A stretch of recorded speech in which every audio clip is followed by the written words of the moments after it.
Before I start this episode, I'm going to go ahead and point out, not referring to all gamers, okay? Most of you gamers are great. You're inclusive, and all you want to do is play video games, and you can appreciate games for what they are, and not for what you want them to be. That's fantastic. You guys rock. What I'm talking about today is the small subset of douchebags who think that it's completely okay to act like assholes and hide behind gaming as an identity. Because you can't do that. And in fact, by doing that, you make the rest of us look bad. Now, if you're listening to this and you're like, well, that's not me, okay? Great, then this episode's not about you, but you can still watch it and enjoy, and feel good about yourself for not being one of these douchebags that I'm about to talk about today. All right, let's begin.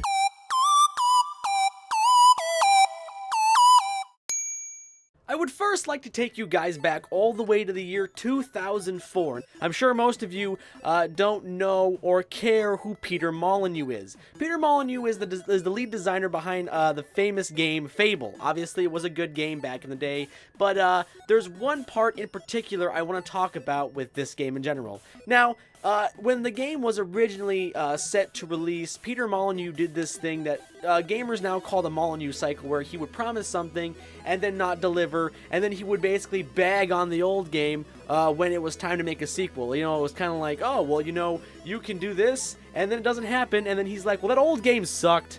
Right? But this new one, it's gonna be way better, you'll see. Now, I'm not sitting here trying to say Peter Molyneux is a good guy. I was arguably angry about it as well. I thought Peter Molyneux was a piece of shit too.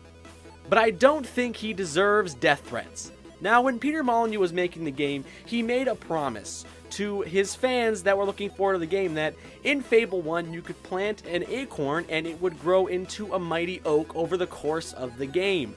Now, obviously that was a lie, but there was that small group of people who took it so wrong that they actually sent Molyneux death threats. That's right, gamers sent Molyneux death threats because they couldn't plant a fucking acorn and grow it into an oak in the fucking game. That in itself is disgusting. That in itself is an awful thing. The fact that someone cared so much about this trivial bullshit that they would go on to then threaten someone's life because it wasn't there. That's insane. Now let's go ahead and jump forward to the year 2015. I know, big gap, right? It's a lot of stuff. Jimmy Kimmel makes a show that basically makes fun of gamers. Completely innocuous. He's a comedian. You know, he's on TV. Why not make fun of gamers? Who the fuck cares, right? No. Apparently, Jimmy Kimmel, to this day, still gets death threats from gamers who are apparently pissed off at a guy who makes jokes for a living because they can't take a joke. Let's go ahead and jump forward some more, right? No Man's Sky. What a piece of shit game that was. We all remember how bad that game was. Yes? Okay. There was a reporter who was reporting on the delay of No Man's Sky named Jason Schreier, okay? And he got death threats too. He got death threats for reporting on a delay of a fucking game. Are you starting to see the picture I'm weaving here? Let's go on even further. That same week, Sean Mori, the creator of No Man's Sky, confirms a delay. And he receives death threats. I know, it's getting juicy, right? You're starting to see what I'm starting to complain about? You know? The title's starting to make sense, isn't it? Let's go ahead even a little bit further to just last week. Okay, so Jim Sterling does a review of Legend of Zelda Breath of the Wild. A good game. Everyone says, boy, this game is pretty decent. It's a faithful return to Zelda. Of course, Jim Sterling, who doesn't like certain aspects of the game, like there's no dungeons, and the weapon fragility system is stupid, arguably both very valid points that I can completely agree with. Well, apparently the fanboys, oh no, sorry, I can't say fanboys, right? Okay, so the vile, knuckle-dragging masses that don't represent all gamers, yeah, that one's better. That one sounds good. Went and DDoS'd his website because he gave the game a 7 out of 10. Oh god, how could you? I think any score above 5 is good. I just don't see what they're angry about. Oh, and of course, you know, it can't just end there. It can't just end with death threats or DDoSing, you know, because these people have to go even more childish, right? They have to go and meta bomb a game that got higher scores. So basically, Horizon Zero Dawn sold more copies, And of course they did, because the player base for PlayStation 4 is of course larger than Nintendo Switch. PlayStation 4 has been out for fucking years. Nintendo Switch has been out for fucking like, what, 4 months? Of course they sold more copies. But of course that didn't stop these knuckle-dragging file assholes from going and meta-bombing and lowering the score of Horizon Zero Dawn over something as petty as it sold more units. It's just disgusting. These people are just disgusting. And you know what? You'd think that it would just impact AAA titles. Nah. These people are fucking everywhere. Even small indie games are not safe from the vitriol. Routine is a small game made by, I think, a 5-person studio, a really small game studio that got greenlit in 2013. But of course, they've been delaying the game for 2 years now. I think their original goal was 2014, and it got pushed back from there. And they recently were talking about releasing it sometime in March. And they just came out, I think, today or yesterday with an update saying that they weren't gonna, release the game in March. Completely fine. Their whole premise is that they want to make the game as polished as possible because they only have one chance to release the game, which is a completely justified argument. But of course, the people who have been waiting feel it's better to make death threats and get angry about it than understand. They have been giving updates faithfully since 2013, since they've been greenlit. Their last update was arguably, yes, in October, and they've made an update yesterday in March. They're keeping the people informed about what's going on. But, they still get angry about it. Oh, how dare you lie to us? How dare you treat the gamers like crap? Just be fucking grateful they're even still making the game, you douchebags! In fact, if you go through gaming history, you'll see there's a litany of instances where people get death threats for not really doing anything.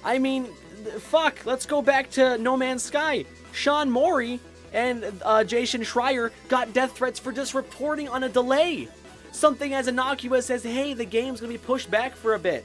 And arguably, it should have been pushed back again. It should have been pushed back more, because it wasn't even finished.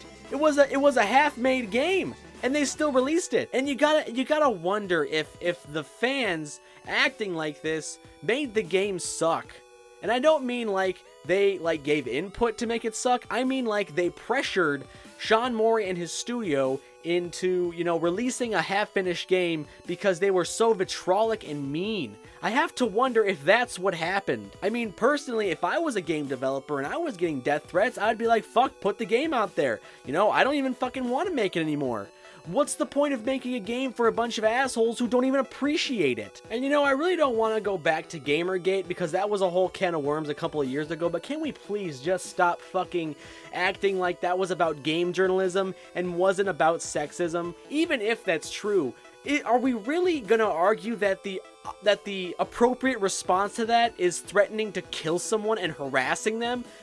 Come the fuck on. Now, do I agree with every little thing Anita Sarkeesian says? Fuck no. Some of her shit is Fruity Loops crazy. Like the damsel in distress thing. Like, you can't save damsels in distress because it's sexist? It's been in many a story.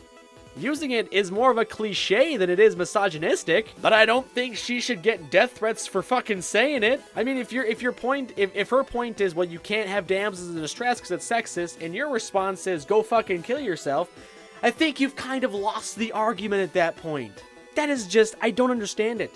And that's a good point. Let's talk about sexism in gaming, because that is a thing that pisses me off too. Who the fuck cares if you have a vagina and play games? What a completely stupid line in the sand to draw. Who the fuck cares if you have boobs and play video games? I think games should be inclusive to everybody. One of my favorite Street Fighter characters is fucking Chun-Li. She kicks ass. Let's talk about Horizon Zero Dawn recently with the female protagonist being badass. It sold copies. It's a great game. The fact that the game has a female protagonist has absolutely nothing to do with how good it is. It's a good game in spite of it being a female protagonist. And female protagonists aren't exactly a bad thing. Let's go ahead and look at Lara Croft, Rise of the Tomb Raider. Fuck any Tomb Raider game. I mean, yeah, they were sexualized back in the day, but she had fucking 2 guns and she knew how to use them. And you're telling me women can't be gamers? Fuck you. That's a dumb fucking argument. I remember back when they didn't want to put Ellie on the cover of The Last of Us, which is the dumbest thing I've ever heard in my life, because that's arguably the main character of the game. Even if she wasn't the main character, she still plays a fantastically large role in it, and she was fucking great. I fucking love Ellie. But according to the game studio, if you put a girl on the front cover, it wouldn't sell copies. Oh, and it did.